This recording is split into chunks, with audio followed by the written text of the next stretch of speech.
Welcome back to Trend Guards. In today's explainer, we're diving into a massive, verified release that is, quite frankly, sending shockwaves right through the AI industry. So yesterday, August 14th, 2026, Z.ai officially dropped GLM-5.3. Now, we are looking strictly at the confirmed documentation and the architectural shifts here. And what we're seeing is a fundamental challenge to the traditional closed model economic moat that the biggest AI labs have relied on for years. We're really moving away from this era where dumping massive amounts of capital was literally the only way to achieve frontier intelligence. And GLM 5.3, well, it's the verified proof.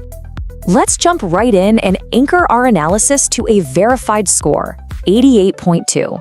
According to developer reports, this is GLM 5.3's score on Terminal Bench 2.1, which, if you follow the space, you know is the absolute gold standard benchmark for agentic coding and autonomous engineering tasks. To put that 88.2 into perspective, it actually edges out the closed-weight flagship Claude Fable 5, which sits right behind it at 88.0. And it also beats the brand new DeepSeek V4-Pro 0813, which is an open-weight model that launched just one day prior. So GLM 5.3 has officially taken the lead in agentic coding. But here's the thing. It's not just the score that matters. It's how they actually achieved it. Because the absolute most critical, verified fact to this entire release is zero. Z.ai achieved that state-of-the-art 88.2 score with zero new pre-training. According to their official documentation, GLM 5.3 reuses the exact same 743 billion parameter base model as its predecessor, GLM 5.2. They literally did not touch the base model. They didn't spend hundreds of millions of dollars teaching a brand new neural network the foundational rules of language and logic. No, every single capability gain we're about to look at comes entirely from post-training. And this represents a massive economic shift in the AI space. Historically, pre-training has been a billionaire's game, right? It's a massive fixed cost running well into the hundreds of millions. Post-training, on the other hand, was usually viewed as just a smaller, cheaper step just to kind of align the model at the end. But Z.ai just flipped the script. They've proven that by keeping the base model completely frozen and instead scaling up the post-training phase, really exposing the model to more task environments and diverse, long-horizon tasks, you can achieve a totally scalable return on investment. They proved you can extract frontier-level capabilities from an existing base simply by refining how it reasons and how it uses tools. Let's look at how this translates into concrete performance leaps. And this is sourced directly from Z.ai's docs and verified by daily.dev.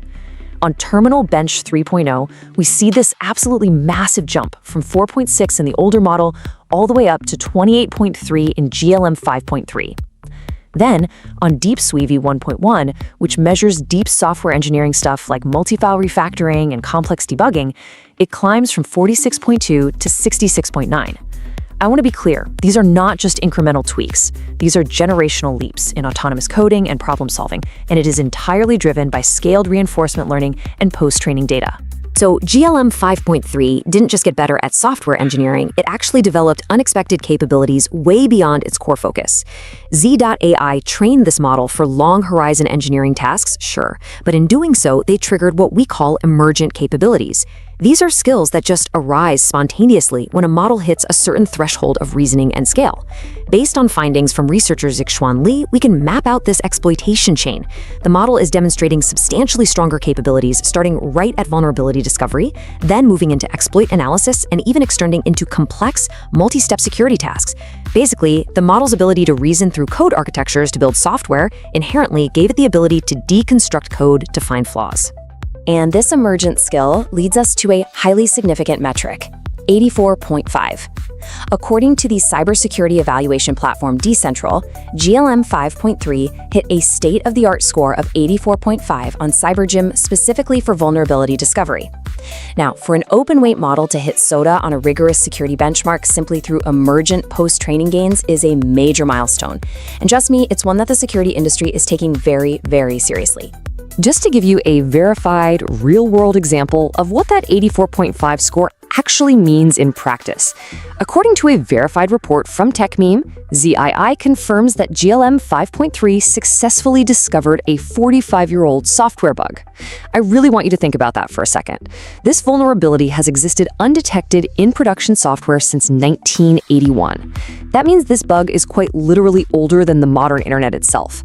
Human auditors missed it for over 4 decades, and yet this open-weight model just identified it autonomously. But as we always do here on Trend Guards, we have to provide the nuanced limitations. While the discovery capabilities are unprecedented, the model definitely still has boundaries. So while it is state-of-the-art on CyberGym for finding vulnerabilities, Decentral reports that GLM-5.3 currently trails by 24 points on Exploit Bench. What that means is it excels at discovering the holes, right? But it is currently less capable at writing the full complex exploits needed to weaponize them. That's a critical distinction for threat modeling today. Although, given the rapid pace of open-weight advancement, it's safe to say this gap might not last very long.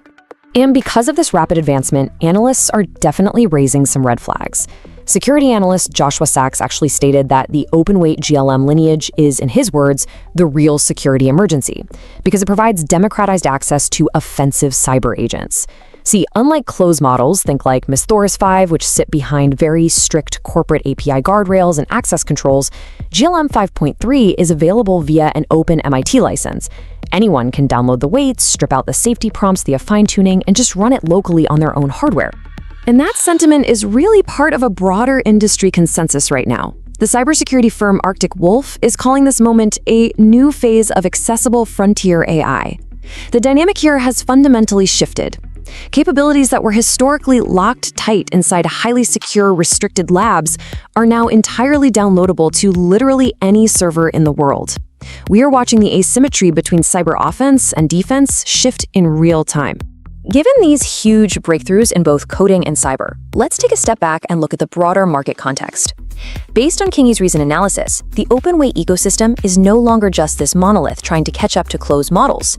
Instead, it is fractured into specialized dominance. GLM 5.3, with its 743 billion parameters and MIT license, clearly owns agentic coding in cyber. Meanwhile, Kimi K3, which is a massive 2.8 trillion parameter giant, dominates front-end reasoning. Then you've got DeepSeek V4-Pro at 1.6 trillion parameters, acting as the workhorse for agent workflows, especially with its heavy price cuts. And sitting across from all of them is the closed incumbent, Claude Fable 5, charging a premium of $50 per million tokens for generalist capabilities. Capabilities that, frankly, open weights are now actively matching or even beating in specific verticals. So what does this all mean for us? Based exclusively on the verified facts we covered today, here are the actionable next steps. For developers out there, you now have access to frontier-tier coding agents with zero API costs and absolutely no vendor lock-in. It's a real game changer. For enterprises, your strategy really must pivot. It's time to stop viewing the base model as your competitive moat, and instead shift those investments into proprietary task environments and post-training data pipelines. And finally, for security teams, the landscape has changed. You must immediately integrate open-weight, offline offensive agents into your adversarial threat models, because you better believe your attackers certainly are. We've seen the data, we've gone through the benchmark leaps, and we've analyzed the paradigm shift from expensive pre-training to highly scalable post-training. But at the end of the day, the real-world impact is what matters most. So I want to leave you with this grounded analytical question to consider. How will your organization adapt its threat model to account for open-weight offensive cyber agents? The tools are out there, they are completely free, and they are incredibly capable.